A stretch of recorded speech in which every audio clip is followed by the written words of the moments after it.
The climb was in aid of the Steve Prescott Foundation. It was a very close friend of mine. I played with him from 1993. We played in the reserves here at St Helens. Ended up playing first team with him at St Helens and then played for Ireland with him. And unfortunately passed away a number of years ago now, a few years ago.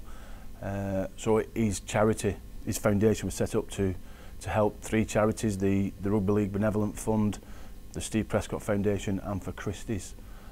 Steve was one of the first people in the world to have pioneering surgery. We had complete new insides, intestines, stomach, everything. And unfortunately it was the body what rejected the organs.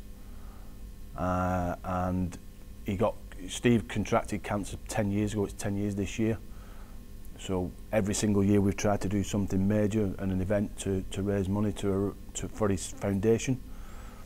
So it touches a lot of people's hearts. Obviously Steve's played against a lot of professionals and played with a lot of professionals. So it was a worthy foundation and it's something very close to our hearts, especially with him being a St Helens lad.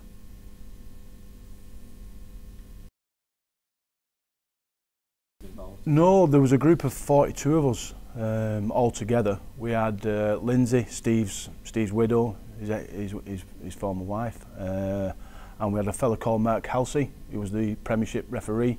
He had leukemia. He was diagnosed with leukemia a few years ago, and he beat it. So it's obviously we've done quite a few things with Mark. We've walked the Land's End to John O'Groats 3 years ago, myself and Mark in aid of the Steve Prescott Foundation again. So I've known Mark for a number of years, and then it was just open to the general public. If you raise so much money, then you can put yourself forward and do this walk. So there was 42 of us all together, and I think 39 actually completed the walk.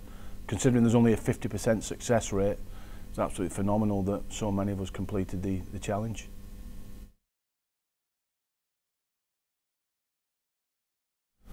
Because we was told.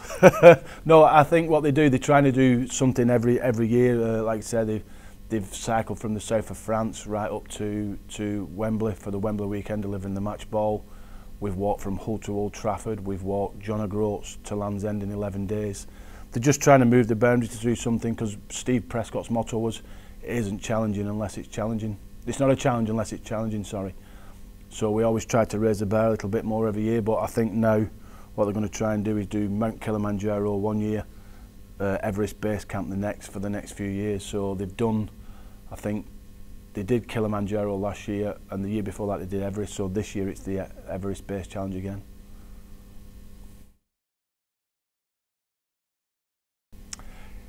It was enjoyable, but it was tough.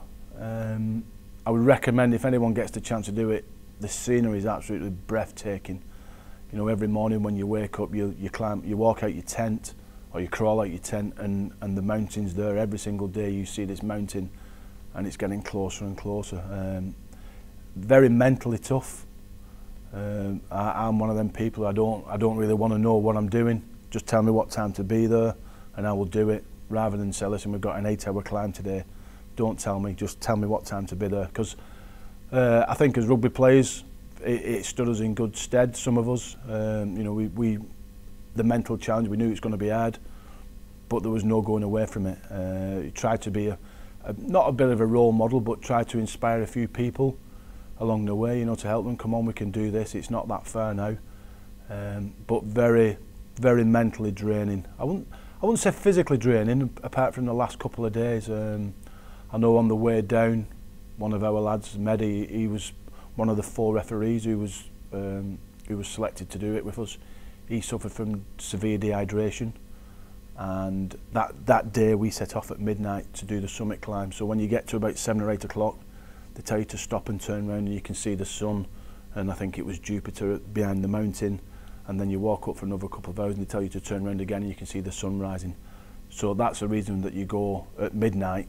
And then once we'd done the summit and we was coming down, one of the lads collapsed from severe dehydration, and he was that ill they gave him a pre-mortem. As he got to hospital, they really thought he was going to die.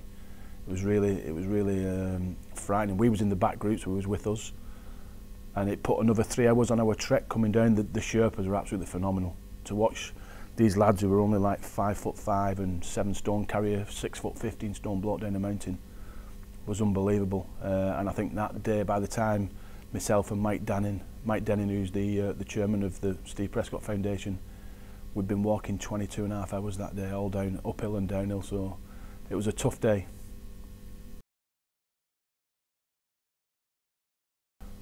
Exhilarating. You know, when you get there, it's probably -15. When you get up there, you've got 6 layers of clothes on. But you know, it was close to tears. You know, some people absolutely, you know, rejoiced at getting up there. We was all absolutely elated at getting up there. You know, and then, you know, we realised why we did it. We did it for the Steve Prescott Foundation. He's a close friend of a lot of us. But it was so tranquil, you know, it was nice and quiet. There were other people celebrating up there as well at the time. But it was just nice and quiet. The sun was out, there wasn't a cloud in the sky.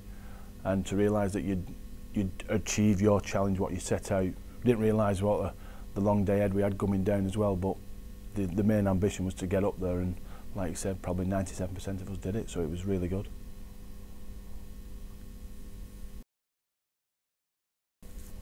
I think it was just to get up there with a really good bunch of people who we'd probably make friends for life with.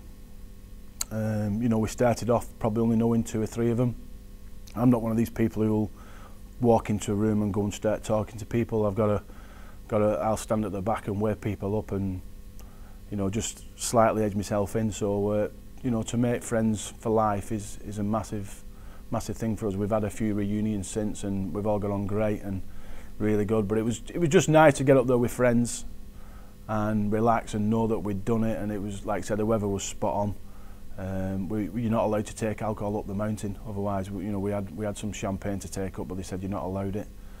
So it was just a bit of a quick hug, a few pictures, because you're not allowed to stay up there for more than probably an hour, I don't think, because of the altitude and the sickness and things like that. So it was a case of get up there, get your photos, all rejoice, and let's get back down into the crater for a game of football.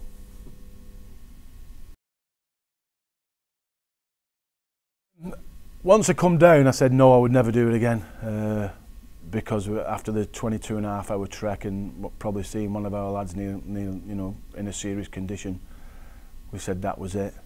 But then once you've had a couple of days at the lodge and where it's 33 degrees, 43 degrees heat, you think, oh, I won't mind doing it. So I know a lot of people this year are going to do the Everest base camp who's just done Kilimanjaro, but I've got a few other things what I've got to do next year, contracted to the club, so unfortunately I'll not be able to do it next year, but I won't mind doing Everest base camp at some point in the future.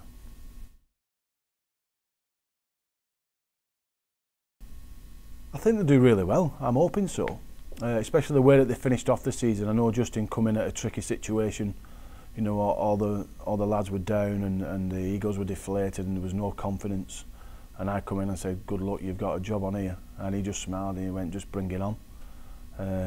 The way the lads are enjoying training, I know a few of the coaches went over to America, to Seattle Seahawks and Seattle Sonics and things like that, you know, to pick up tips on what they could do and how they up the environment, the training environment and things like that.